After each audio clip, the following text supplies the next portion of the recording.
Welcome to the first ever Protrusive Prospective episode. You see, I interviewed Dr. Triman Ahluwalia in his first month of being a real dentist, i.e. newly qualified. I then interviewed him again 7 months later to see how he got on.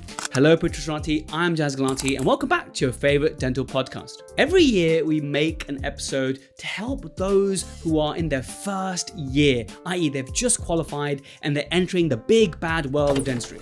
And this is an interesting one because we've never done a prospective episode whereby I've told the guest to wait 6-7 months and then we'll continue the recording just to see if the perspective has changed. I think this is essential listening or watching for those who are literally about to enter the first year of dental school, or maybe you're returning to work again after some time off. Or maybe you just want to gain some insight into the mind of the newly qualified dentist. Maybe you mentor some dentists. By the way, speaking of mentorship, some big things, Intaglio is almost out. For those of you who don't know, Intaglio is a new platform we're making to allow one-on-one mentorship. Look, it doesn't matter how much money you paid to these courses, doesn't matter how many continuums or diplomas you've done. When you have that specific case and you need someone to sit down with to discuss that case step by step for a good hour or even 2 hours, the course organizers, the diploma teachers, they are busy. They don't have the time to do one-on-one, which is why we created this platform to allow mentors and mentees to connect and allow fair exchange.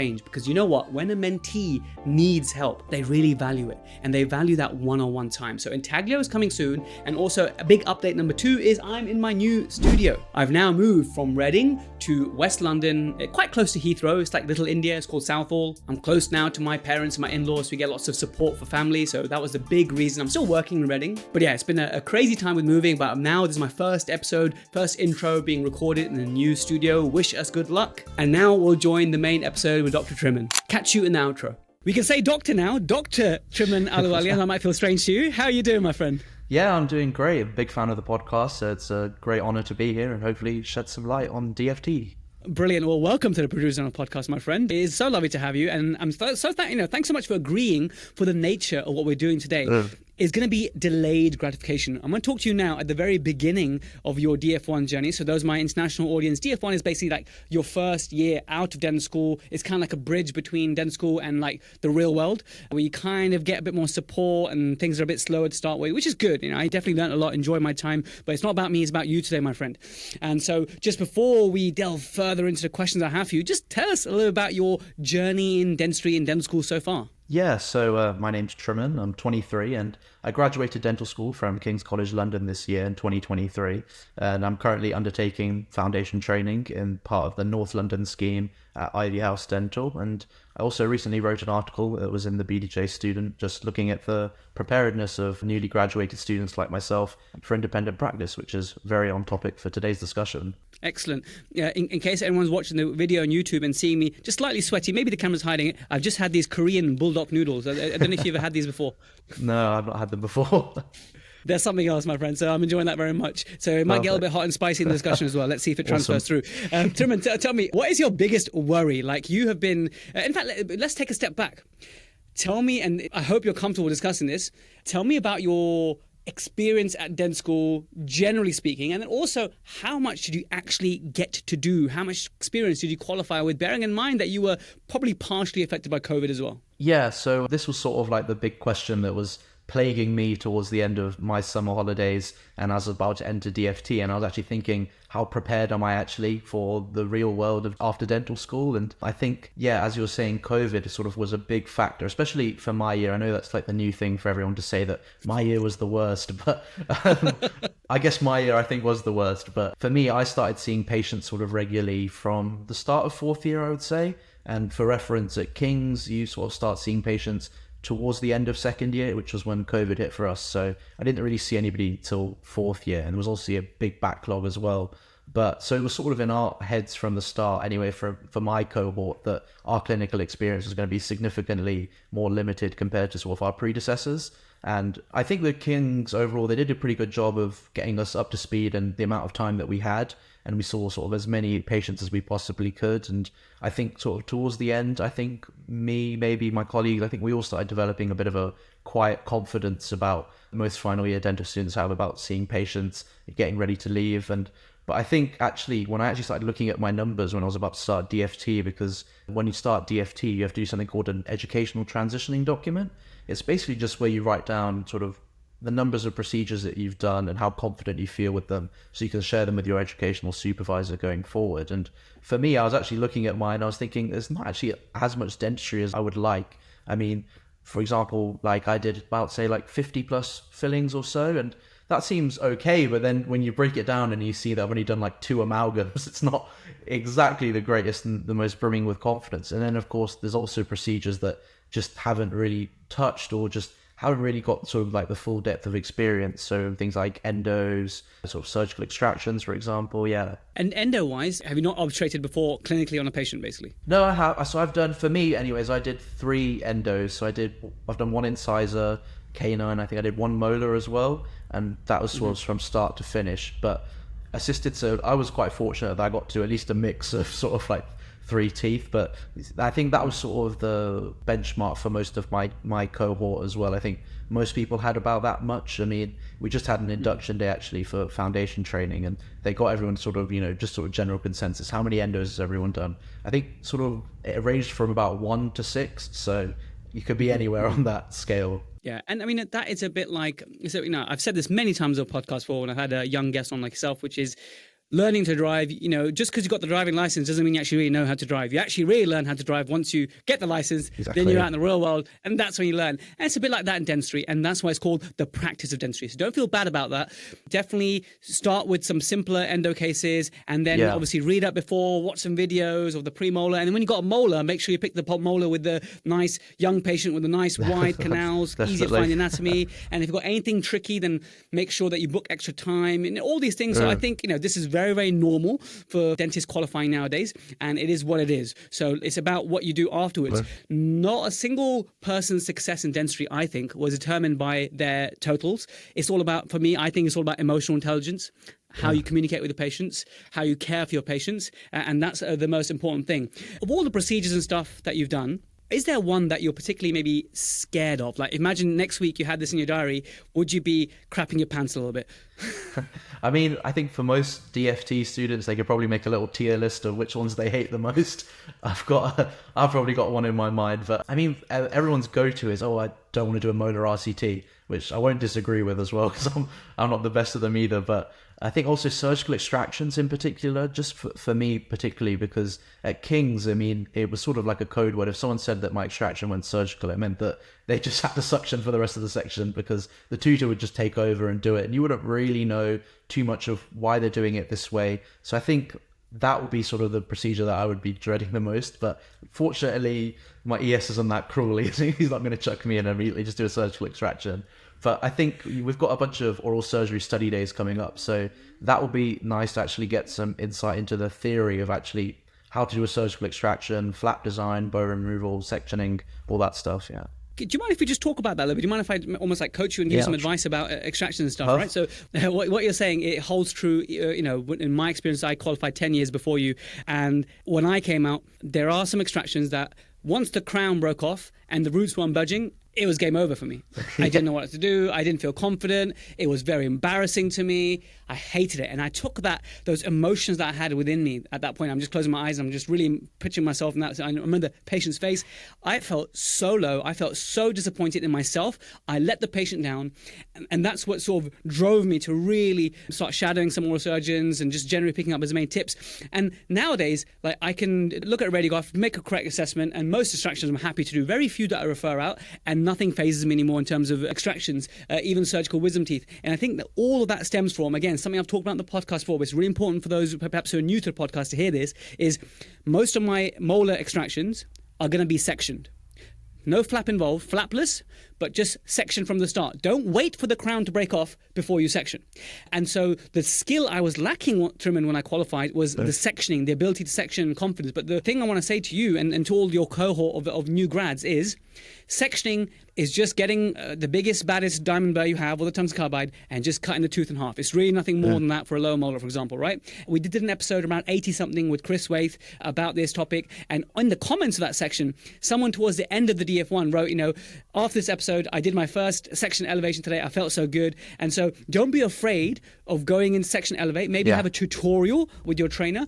But the top tip for me is don't worry too much about flap designs, but do spend extra energy and time in just learning how to section teeth, so that's going to help make teeth that are otherwise difficult to extract for you. For me, they certainly were much, much more possible. Yeah, definitely. I think also just, having had a few tutorials so far with my ES, I think it's really given me a bit of appreciation of actually the pre-op radiograph, as you're saying. Do I need to actually do a flap? Do I need to section the tooth? And, what's the plan going to be? Is there an ABCD plan that I'm going to have? So I think, hopefully I'll sort of get a bit more of appreciation for that as I go through. Well, I'll be sure to ask you about that in about 9 months' time or so. With that, I love that you said that already, and you're wise beyond your years to say that you should have a plan. I didn't know that you should have a plan for your extraction until I was about 2 or 3 years qualified. It's just a concept I didn't consider. Like extraction is like, okay, let me try this. If this doesn't work on the spot, I'll think, okay, what should I do next? So really, everything should be premeditated. Like, okay, first I'm going to section.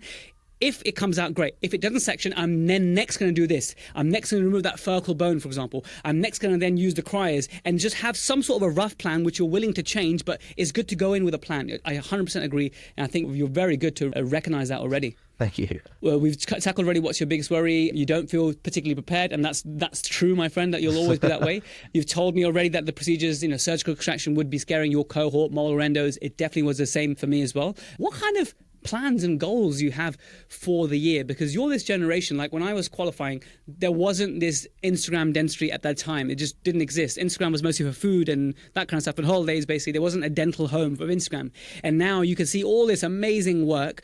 Tell me about your perception of the world of dentistry and what you see on social media and how that might impact you and your vision. Yeah, so I mean, for me, but personally, I wasn't a big social media guy, probably before dentistry, but I did my sister just last week had to tell me how to teach me how to upload a story, which is sort of how out of the touch I am. So, but yeah, now I'm sort of getting the idea of it and the hang of it. But yeah, there's a lot of, I think dentistry, just sort of social media, Instagram is one of them. But even, when you get recently some of the study days we've had, a lot of speakers have come in and literally they will always write their Instagram handle, and these are some of the pictures that they have and they've publicized. So I think it forms a big part of creating that sort of portfolio, and it's something I'm sort of slowly trying to ingrain myself into as well, just to sort of catch up to what everyone else is doing, but also just to sort of see. I think it's nice to have, particularly with Instagram, because it's image based, having a actual photographic recollection of all the work that you've done for not only yourself but for patients and just for colleagues, just to share cases as well. Totally agree. So it becomes like a portfolio, and I know lots of dentists who've been sort of headhunted based on their work that they show. Be like, hey, you look decent. Would you like to come to work for my all singing, all dancing practice? I've seen that happen before. So that's one thing. But has it perhaps given you this delusional sense, or perhaps this worry that you're seeing this amazing work, and then when you're looking at you're very early on in the journey and think, hey, hang on, it's not quite looking like what I'm seeing on social media. It's a bit like, I guess, in the beauty magazines, how everyone's airbrushed and stuff, sure. and then people think, oh yeah, I'm not so good looking, etc. But really, it's the same applied to dentistry. You see all this beautiful, polished stuff on social media that's been handpicked, cherry-picked, the highlight reels. Have you suffered, or do you know anyone who's been sort of having mixed feelings about that? I think, pretty much everyone in my year. I think, as you're saying, I think it's important to remember that it's cherry-picked. It's almost a false idealization in some cases. I mean, this is them showcasing their best work. I mean, you don't really see anybody saying, this is a case that went really badly, and then posting lots of images and how they can improve. It's more that this is like an amazing composite that I did. Look at it from start to finish, and this is the protocol that I use, and it's sort of presented as like a gold standard. But I think a lot of my cohort, they, sometimes you can get down on yourself. Why is my composite not look like that? I mean, I remember just sort of chatting to a lot of my colleagues. All of them sort of say that, I really struggle to get the anatomy right on the composites to make it look just like it is on Instagram. And that's sort of like a common thing. But I think also it's important to realize as well, a lot of these are also American, and they use different instruments and things. So suddenly someone takes out some instrument you've never heard of in like a video that you're watching. But I think it's important to realize, that these are sort of their best work that they're showcasing, and they might be doing a completely different protocol to you. And also functionally, who knows how long what they've put in the mouth has also lasted as well. And the saying goes, do you follow football, Triman? Slightly, but not the best. well, there's a saying in football, right, where if a team is doing really well, they're winning all the trophies and they're playing good, and then you say, but can they do it at Stoke on a cold Tuesday night? Can they do it in that kind of different environment, a more hostile environment? So really, your environment, the kind of mixed practice you might be in, for example, is completely different to what the kind of environments that people are working in. So I would encourage all our young graduates not to get bamboozled, disillusioned by what you see. Keep a cool head about you, and the only person to compare to is yourself. So Triman, I'd love for you to now, when we speak to you in about 9 months or so, to when you look back and say, you know what, I'm looking back on my own work rather than I'm looking to Instagram as the standard, right? And so my next question that leads on from that, Triman, is, have you got any plans, or have you been already starting to document your work? Yeah, so I think one of the first spends for my paycheck is going to be camera, and getting a good one at that. And I think mainly not even just for so I can post this on social media, as you're saying, just to document my work, see how I can improve. I think it'll be really telling just to take a picture of my first amalgam and then compare it to one 6-7 months down the line and see where I improved and what I can actually do better. So I think definitely that's one of the things on the to-do list once the first check cashes. I'm so glad you said that. I was kind of hoping you would say that. So amazing. Please do follow through with that. Do not get tempted by that ski holiday. I would definitely say get the camera instead is my top tip to you. So well done for doing that. And I'm going to hold you accountable for that. So remember, when you reappear on the podcast, I'm going to ask you, okay, how's the photos going? So you better have an answer for that, right? Yeah, I've got one already. Okay, good man. Brilliant. So I'm glad that's all in check.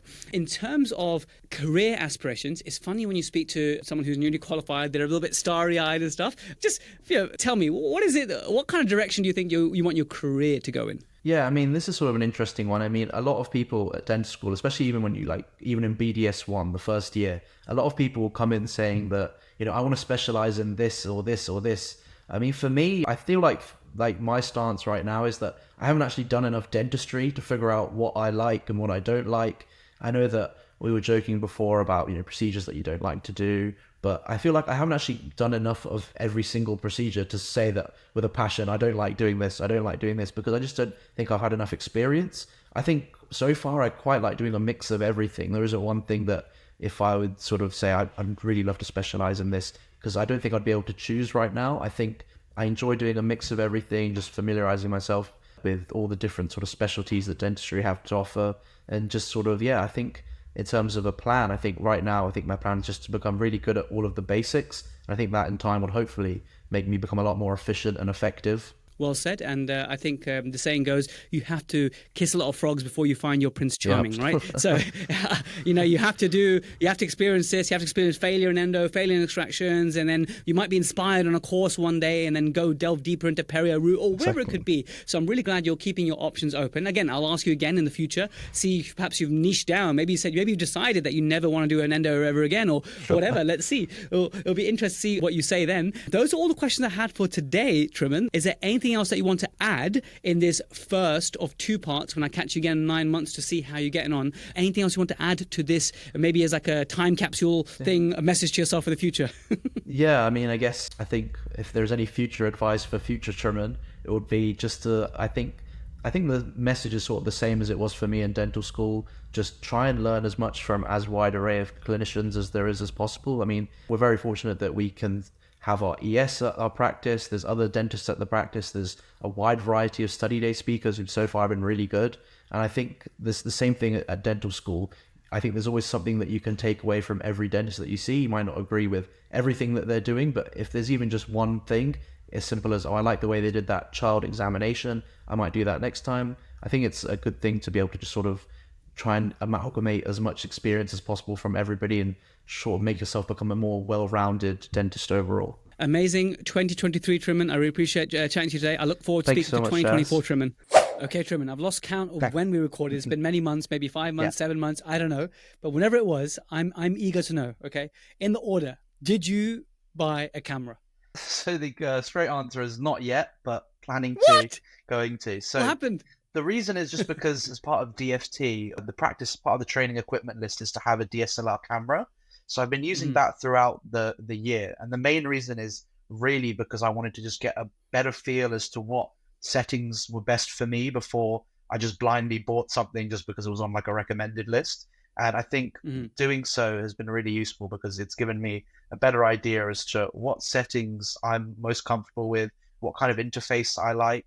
So now I sort of have a better idea of what kind of camera I want to go to. So it's like a training ground. You were just perfecting the technique, getting used to it. Tell me this, where was the camera actually kept? Like, was it in your surgery? Was it in your principal surgery or a different place? So I'm quite fortunate in that my ES had given me my own sort of dedicated camera. So it was only me who was using it. I just bought my own SD card. So it was pretty much in my surgery the whole time. So no one else aside from me used it. So I was able to really wear the thing out and sort of get as much practice as possible with it, and sort of figure out that, I like the Nikon interface, for example. I'm using like a 100mm lens. I've got a ring flash currently, but I might experiment with like a twin flash in the future. So it's given me a good, foundation for, getting started with dental photography, because it's really something that you're not really taught a lot at university. I mean, I remember when I was at King's, for my case presentation, there'd be one big camera on the whole floor and they just hand it to you. It's probably like a 2,000, 3,000 pound camera, but there was no one there to tell you how to use it. You've just got to sort of hold it and, hope to God that it works. But now that, we've actually have study days as well on photography in London. So there's a lot better understanding of actually understanding what the specific settings actually mean. And they give you a prescribed set of, things that of settings that they would like you to use. But it's very different for everybody because, some people are shorter, some people are taller, some people, will go closer up to the patient than others. So it's a good starting point, but you find that throughout the year you have to, adjust some settings accordingly to, just how you practice really. And so that's what I've been doing. But the most important thing is that you've been taking photos, right? So that's the most important thing for me. The reason I'm asked you whether it's in your surgery is because top tip is make sure, for anyone out there, make sure it is in your surgery and make sure it's fully set up. Like, the last thing you want to do is, I need to take a photo, but actually you need to now attach the lens to the body and then attach the ring flash. You're never going to get photos that way, right? No. So that was just a reminder to everyone to make sure that, fair enough, you have a camera, but if it's not set up and ready to go, it really has to be in your surgery, set up. Any shots that you struggle with, any shots that you find difficult to take? So originally, I would say at the start, I was probably struggling the most in taking the occlusal views. And I actually watched one of your videos on taking occlusal views, and I actually just screenshotted the positioning on the screen and used that as a reference point. And it's been going pretty well since then. So I think mainly because, I was at the start trying to, DIY it, do it all myself. And actually I wasn't making use of the patient, my nurse who was next to me. And, once they had, taken 90% of the positioning, it was just a matter of, positioning myself how I wanted to capture sort of the full extent of the teeth, which is what I was sort of missing out on at the start. So I think now I'm a lot better. It's a classic, it's very tricky to get the occlusal shot. So glad you watched that video. And the top tip for everyone is, this is what all photography is, make sure you get a setup light enough. There's two options really. Get a setup light enough they can hold with one hand, or hit the gym really hard so your one hand becomes really strong so you can pick up your camera. So one of two options, one is easier. And so everyone just make sure you actually assess the weight, but by holding it in one hand, then with the other hand having the mirror, you don't even need a nurse then. The patient can just do the retractors. Right? Yeah. And so that helps massively. So yeah, good. I'm glad. I'm just so pleased you're using photography. Next question is, you told me, Triman, that molar endo and surgicals were a fear procedure. We all have fear procedures, right? Has that changed? Has that gone deeper? Has it changed for one or both? How much experience have you had of each? So I'd say, definitely it has changed from being a fear procedure, like you say. I mean, it's definitely both. I still consider very difficult procedures in general, which I'm sure most dentists will. But I think the main reason it was more of a fear procedure was because of the limited experience that I generally had coming out of dental school, partly due to COVID, etc. I think I probably did about 3 endos in total coming out of university. And I did more than that in like my first month of DFT. So there's a really big sort of learning curve, but you sort of, trial by fire, you really sort of pick up a lot just doing a lot more. And on my particular scheme, I was fortunate enough that they had like 4 endo study days throughout the year. So they really, drill it into you, and they give you a more of a definitive protocol study as well to use, so which is really useful. But I think the main thing that has really reduced the fear associated with the procedure for both of them is just understanding the reasons behind why I'm doing certain things in the protocol.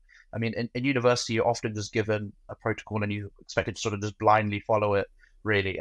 But it's nice actually having an understanding as to why I'm doing certain things. For like example, with the access cavity, in university, you're maybe like told, okay, these are the specific shapes that you need to get, you need to cut through. But now, I mean, sort of in our early study days, we're sort of more told to, create like an initial pilot hole and then chase the overhangs, and then you'll naturally achieve that same shape that you're being told to make. But it's a lot more conservative, and that makes a lot more sense when especially when things go wrong, like you're not able to find a canal. You can angle your BP probe, and you can search for areas where you need to get that straight line access, and it's a lot more helpful than just blindly doing like a rhomboid shape and thinking where are the canals. So it's really has been a lot more useful doing just understanding the reasoning behind stuff. And similarly with surgical extractions, having a better understanding of the preoperative planning behind doing even just a routine extraction and having that ABC plan to fall back on. So now if I'm taking out like maybe a heavily broken down tooth, for example, I'll have a little bit of a better idea of how to appraise the preoperative radiograph.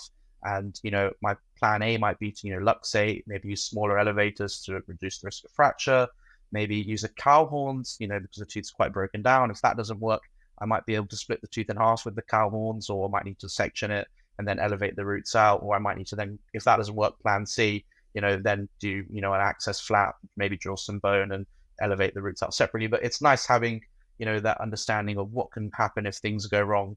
And that's made it less of a fear procedure, but not so much as an easy procedure, but definitely less of a fear procedure. Well, it definitely sounds like you've developed and gained some experience, which really is the magic sauce, right? You get the experience and then you gain so much in that year that you have with your educational supervisor. Interesting thing you said about having a plan. I love that you recognize that.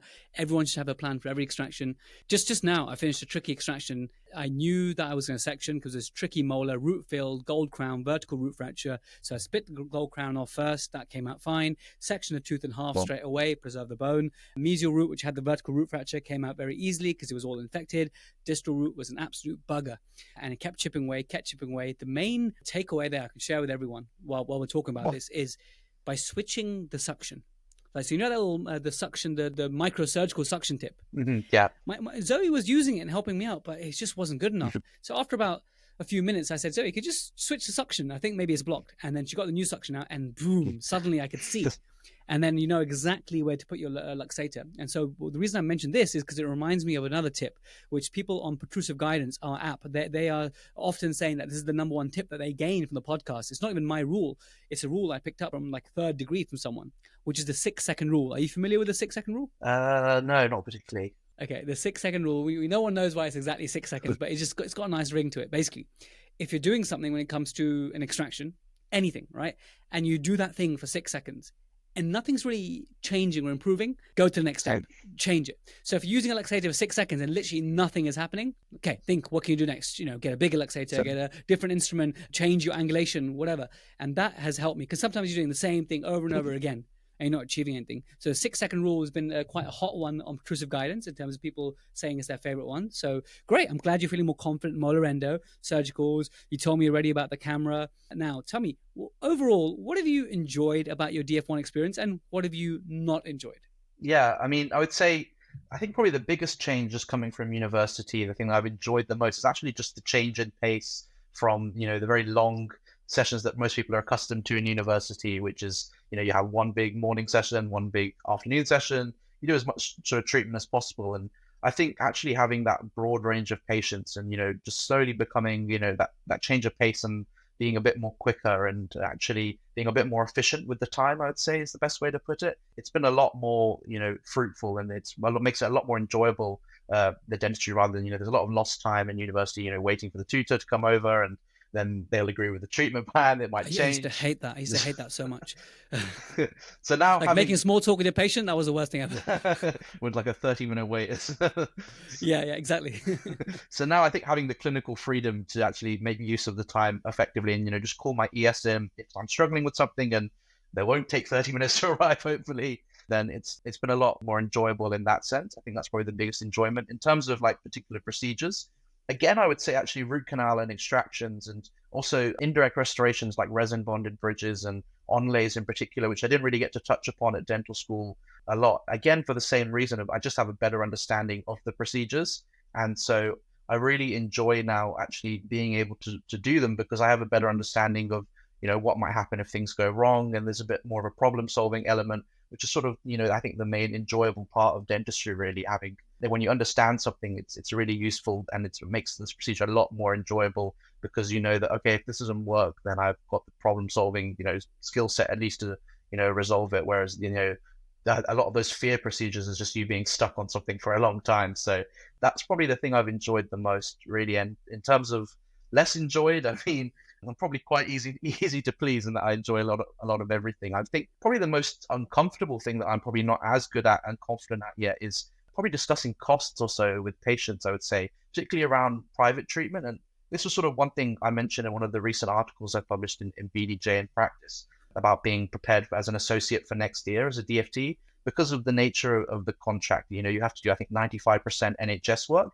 And a lot of the patients you see have high needs. And so a lot of them are exempt as well. So there's not a lot of discussion around cost. And so gaining more experience and just being able to naturally communicate, these are the sort of the different treatment options available. These are the private treatment options available. And then having that discussion of costs without coming across as, too forceful or too passive as well is something I think I would like to gain a lot more, experience in, just because I haven't been exposed to it as much. You're so right. I totally imagining myself back in DF1, and that's a great point you made. And you definitely need to keep practicing and try and get it out of your mouth, that whole neurophysical connection, basically being able to say the price and know how things are supposed to be priced to make sure that your practice is running profitably, to make sure that, at the end of the day, we love what we do, but we still need to pay the bills, put food on the plate. So therefore, we need to be able to have that skill. And you're right, in DF1, because you're doing so much of that type of work with the patients who are exempt, you don't get to practice that as much. So it's important to be comfortable in your own skin,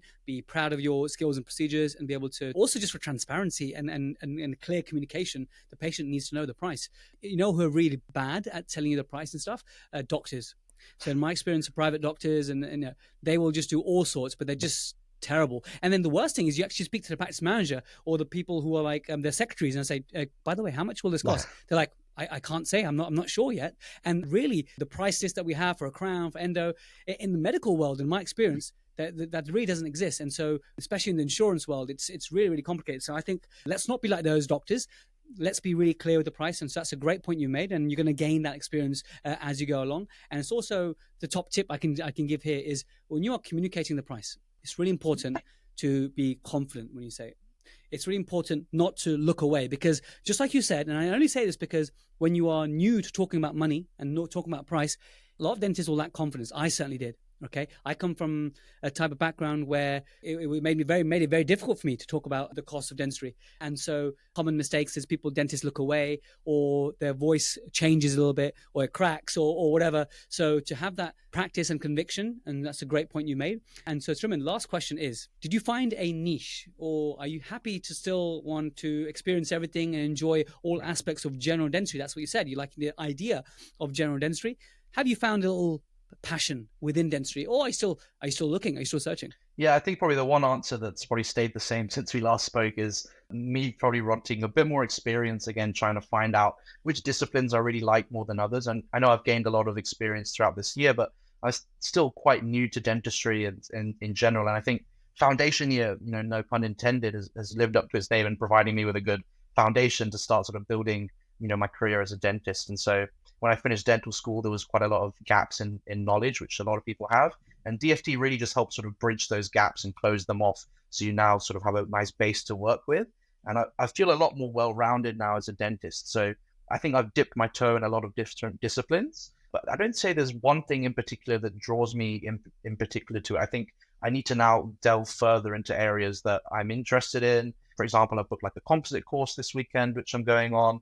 So that's something which, I've developed the fundamentals on throughout the year, which has been really useful. But now I'm sort of looking to, really delve, further into that topic. And I think that's where dentistry goes from being that science to more of that art form, and which is what, patients are going to be paying the premium for, is the art form part of the dentistry that you're doing. So I think right now I'm enjoying general dentistry, and I've sort of got a good, hold on certain areas. But now I think it's just figuring out what I like, and, that maybe going through different courses, maybe doing something else, and just sort of exploring topics a little bit further. So, and then figuring out sort of, how I progress from there. So right now, somewhat of an interest in lots of different areas, but really sort of exploring. Well, whatever you do, make sure after the composite course you have someone to implement whatever new skill they've learned. It's really important to do that. Otherwise, it becomes lost. There are some courses out there which teach you a very specific technique or a very specific way of doing things. It might take you 6 months to find a patient. And by then you're like, oh my goodness, how do I implement this? It's human nature, right? Yeah. You forget and stuff. So make sure you implement straight away. And so the last question I have, Triman, is what top tip, what's the number one tip you can give someone who's made it all the way to the end of this episode, listening to you, this little interesting feature that we had, 6-9 months apart, whatever it's been, seeing your journey and stuff, and very encouraging actually to anyone, maybe to start a foundation here to hear this story that you're sharing. What's your top tip to give to them? Yeah, I would say I've actually had quite a few people messaging me recently for tips on DFT going into my practice. So I'm well equipped for this question. So I would say the main thing I would say is actually just try and learn as much from everyone around you. I know in DFT, it's easy to just cling on to your ES only, but it actually in the practice, in my practice as well specifically, there's lots of different associates there who are willing to help you, especially, if you are fortunate enough to have specialists in your practice as well. Like in my case, I have an oral surgeon who comes, once in a blue moon or so, but whenever he's there, I'll always take the opportunity to, show him an extraction I'm doing that day or I've got planned, because he'll provide me with so many small, useful tips just from, his wealth of knowledge. And I think it's really important to just make use of everyone that you have in the practice as well, whether that be, nurses, reception as well, and just, other general dentists there, aside from just your ES, who's going to be able to help you, because it's really good to gain knowledge from a bunch of different places. And in fact, one of the good things that both my ESs do is that they will actually say, you know what, I'm not super skilled in this area with for bridges, for example. Let's go ask one of the other dentists here who does a lot of, resin bonded bridges, for example, and they'll even learn with me as well. So it's good to, I think, gain knowledge from a lot of different areas. And so definitely make the most of your practice as a whole and not just the single ES that's there. Try and make use of everything and everybody that you have. And that's a great tip, by the way. And I would say, don't get frustrated by the fact that the 4 dentists in your practice will all give you 4 different treatment plans and 4 different bits of advice, and they may contradict each other. And instead of focusing on seeing that as a negative, see it as a positive, that, you could pick any of those paths and you'll probably be right.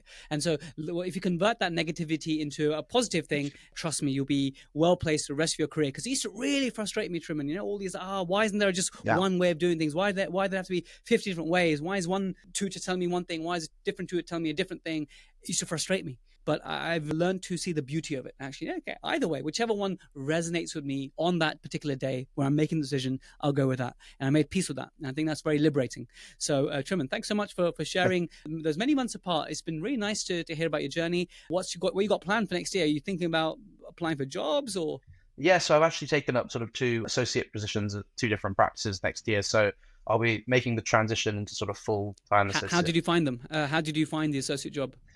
So where did you search for it? I went on a couple of different job searching websites. I think Indeed, BDJ Jobs, those kind of areas. And there's a couple of licensing, not necessarily licensing agents, but recruitment agencies that are on those websites. So even if you apply to one job, the recruitment agency will get hold of your info and you'll see a stream of them incoming afterwards. So there's also lots of different avenues to sort of, once you search one place, you'll end up finding a lot of different places. And, it's such a high turnover that you see so many different ones posted every single day. So it's really just sort of a matter of looking and then, calling the practice and seeing if your ideals meet, really. That's sort of how I went about it. And, eventually I ended up finding 2 that were in good proximity to me.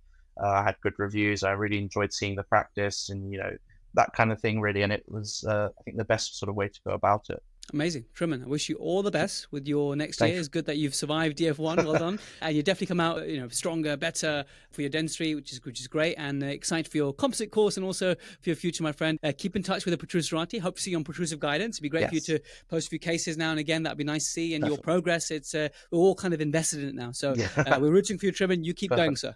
Yeah, thank you so much, Chaz. Really nice speaking to you. Well, there we have it, guys. Thank you so much for listening all the way to the end. Hopefully that was useful insights, especially if you're entering the real world of dentistry. I'm very impressed with Triman's attitude. I think he's going to go very far. I think he's got his head screwed on. I'm very excited to follow up his progress in his career. If you found this prospective episode useful, if you found the library of Protrusive episodes helpful, would you mind leaving us a review? We'd really appreciate that. That's how we grow. There is a team behind us. We have Erica, the producer. We've got Chriselle and Nav on the notes. We've got our CPD queen, Marie. This episode isn't eligible for CPD, but if you're a dentist, by the way, and we are now PACE approved. Oh my God. Okay, so I need to do a big announcement about the PACE approval. So probably not many people are going to hear this one, but there's a big announcement coming. PACE is basically like the US governing body for quality controlling education, and it was a long and arduous process, but we are now officially PACE approved. So the US docs can now get official accreditation. So we're literally this month sorting that out as well for those episodes that are eligible. But for the rest of the library, which is eligible for CPD or CE credits, that's on Protrusive Guidance. That's our app. You can actually scan, if you're watching this YouTube, scan the QR code below, join us on iOS or Android, or if you're like a laptop kind of guy like me, hit protrusive.app in your browser. Check out the community of the nicest and geekiest dentists in the world. Thanks so much for listening all the way to the end. I'll catch you same time, same place next week. Bye for now.